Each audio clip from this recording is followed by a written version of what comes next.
प्रिय मित्रों, जय भारत, नमस्कार। पहले मैंने सोचा था कि हिंदू धर्म पर 3 ही वीडियो बनाऊंगा तथा फिर अन्य टॉपिक पर बनाऊंगा, परंतु 19-20 सितंबर की रात को हमारी योग नगरी में एक ऐसी बुरी घटना घटी कि मानस पटल से उतरने का नाम ही नहीं ले रही। मन में कई तरह के प्रश्न उठ रहे थे। सोचा इन्हीं को आपसे साझा कर लूं। इस रात को हिंदुओं के एक मठ या अखाड़े के मठाधीश श्री श्री नरेंद्र गिरी ने कथित रूप से आत्महत्या कर ली। उन्होंने कई पन्नों के सुसाइड नोट में इस कृत्य के लिए अपने मुख्य शिष्य आनंद गिरी तथा 2 अन्य को जिम्मेदार ठहराया और लिखा कि कैसे वे मठ की संपत्ति हड़पने के लिए और उनकी गद्दी हथियाने के लिए किसी लड़की का मॉर्फ्ड फोटो उनके साथ जोड़ करके एक गंदा वीडियो बना करके फिर उन्हें ब्लैकमेल करना चाहते थे। अपने पद और स्वयं की गरिमा की रक्षा के लिए उन्होंने आत्महत्या का कदम उठाना पड़ा। पुलिस ने आनंद गिरी तथा अन्य इन शिष्यों को अरेस्ट कर लिया है और अब सब जांच का विषय है, उस पर मुझे कुछ नहीं कहना। आपको याद होगा कि हिंदू धर्म के विष्णु जी के 9वें अवतार गौतम बुद्ध जी के भी सबसे प्रिय शिष्य का नाम आनंद था। उनकी मृत्यु तथा निर्वाण तक वे उनके साथ में थे।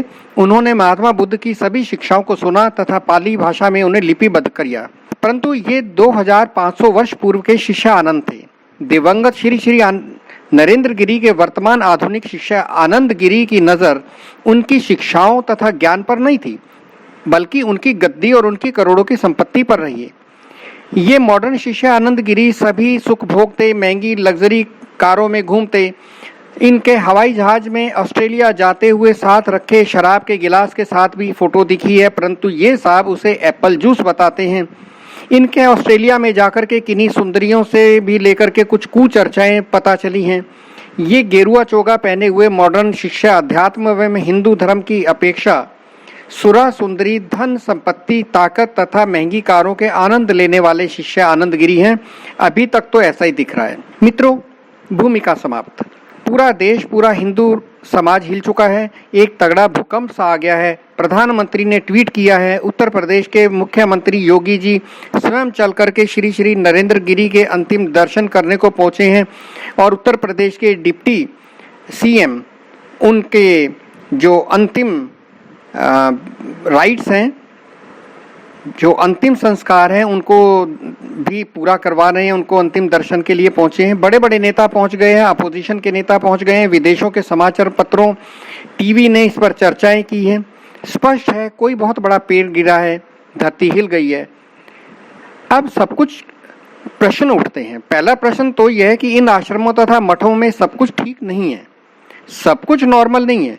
यह धार्मिक तथा आध्यात्मिक क्रियाकलापों के अतिरिक्त कुछ हट करके भी हो रहा है।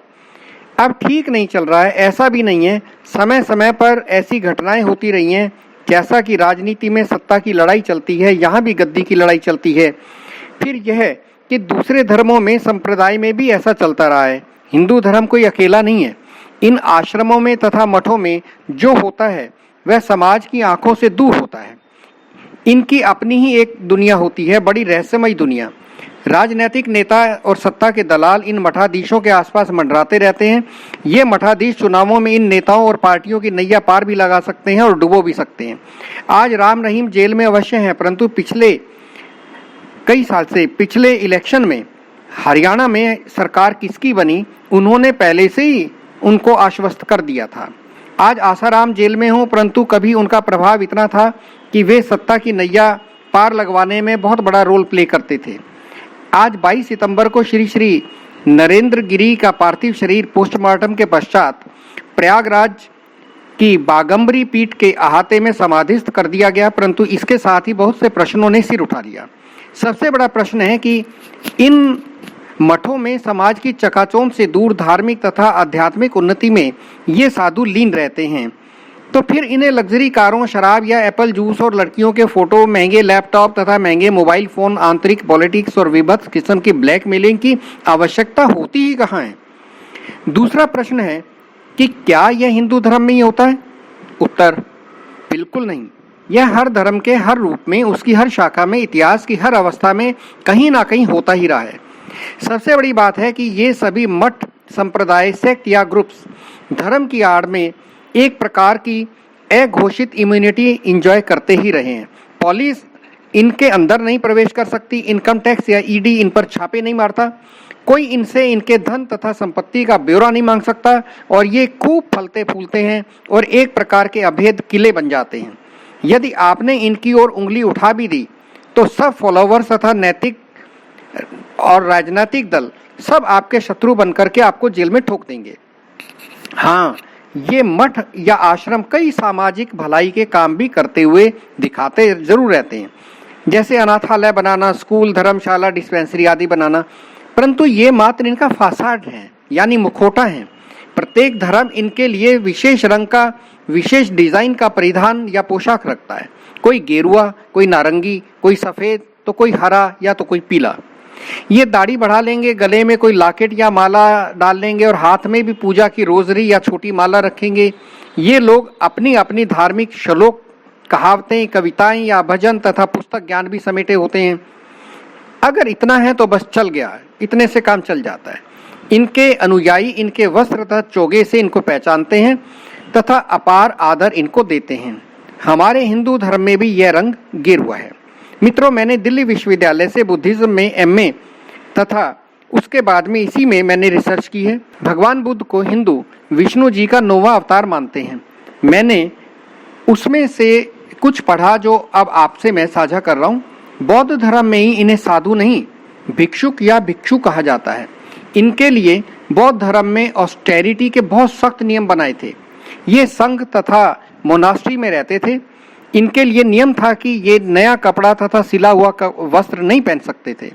गृहस्थी लोग जब अपने पुराने वस्त्र हो जाने पर उन वस्त्रों को बाहर फेंक देते थे, तो ये भिक्षु उन्हें उठा करके उनमें से सही जो टुकड़े हैं उन्हें काट काट करके अलग कर लेते थे और फिर उन्हें सुई धागे से सिल करके एक चादर का रूप दे देते थे।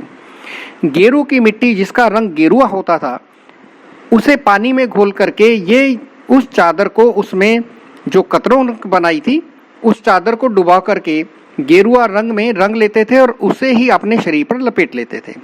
फिर ये गृहस्थी घरों में से भिक्षा मांगते, जो भिक्षा में मिल जाता था उसे ही खा करके गुजारा करते तथा मोनास्ट्री में धर्म पर चर्चा ज्ञान अर्जित करते। तो अब आपको पता चला होगा कि साधु गेरुआ रंग क्यों पहनते हैं। आज ये साधु गेरुआ रंग तो अवश्य पहनते हैं, परंतु वो कपड़ा टुकड़ों से सिला हुआ नहीं होता पुराना, बल्कि महंगे से महंगा नया कपड़ा पहनते हैं। फिर ये लग्जरी गाड़ियों में, हवाई जहाज़ों में घूमते हैं, एप्पल जूस रूपी सुरा का सेवन करते हैं, सुंदरियों के चक्कर में घूमते हैं, ब्लैकमेलिंग करते हैं। और धर्म और अध्यात्म के रूप में क्या होता है वह कुछ तो अब निकल करके सामने आता रहता है। समय समय पर हम उसे देखते रहते हैं।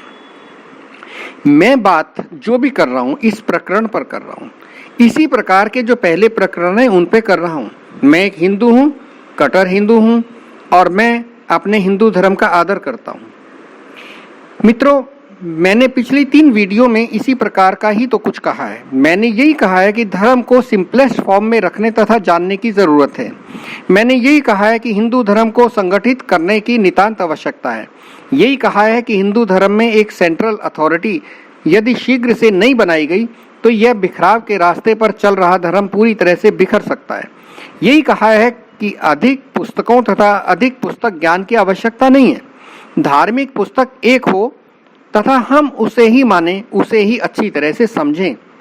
धर्म हमारे समाज में दिखना चाहिए, धर्म हमारे परिवार में दिखना चाहिए। परिवार तथा राष्ट्र ही हमारी नींव होनी चाहिए। धर्म हमारे व्यवहार और वाणी में दिखना चाहिए। धर्म हमारी सादगी में और दूसरों के परोपकार और दूसरों के सहयोग में दिखना चाहिए। उपरोक्त प्रकरण में पुलिस जांच चलती रहेगी।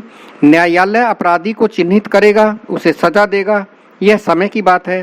परंतु इससे उठे उपरोक्त प्रश्न अवश्य ही अपना उत्तर चाहते हैं। अपने उत्तर, अपने विचार कमेंट बॉक्स में देकर के हमें भी मार्गदर्शन कराएं। आज इतना ही, फिर मिलते हैं। जय भारत, धन्यवाद।